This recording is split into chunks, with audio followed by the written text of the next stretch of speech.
ধরুন আপনি আপনার গার্লফ্রেন্ডের সাথে গাড়িতে বসে গল্প করছেন। আপনি এবং আপনার গার্লফ্রেন্ড দুজনেই প্রাপ্তবয়স্ক। সেক্ষেত্রে যদি কোনো পুলিশ অফিসার এসে আপনাকে হ্যারাসমেন্ট করার চেষ্টা করে, তো সেক্ষেত্রে আপনি কি করবেন? প্রথমত আপনাকে এটা মাথায় রাখতে হবে, গাড়িতে বসে কোনো রকম অশ্লীল কাজ করা যাবে না।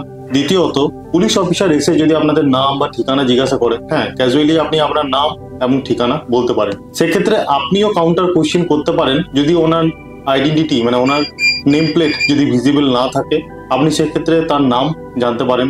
আপনি এটাও জিজ্ঞাসা করতে পারেন তাদেরকে কি কোনো আইনগতভাবে কোনো সেকশনের উপর ভিত্তি করে কোনো কেস রেজিস্টার করছেন, আর যদি বা করে থাকেন তাহলে আপনাদের অপরাধটা কি সেই বিষয়ে আপনি তাকে কোয়েশ্চেন করুন।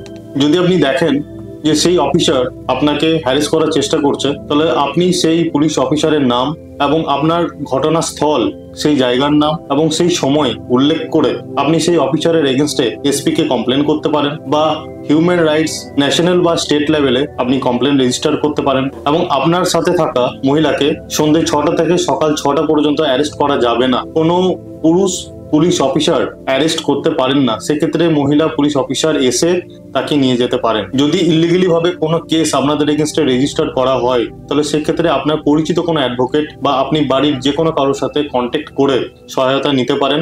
সচেতন থাকুন, সচেতন রাখুন এবং উইদাউট ফাইট নো রাইটের সাথে যুক্ত থাকুন পরবর্তীতে আরো ইনফরমেশন পাওয়ার জন্য।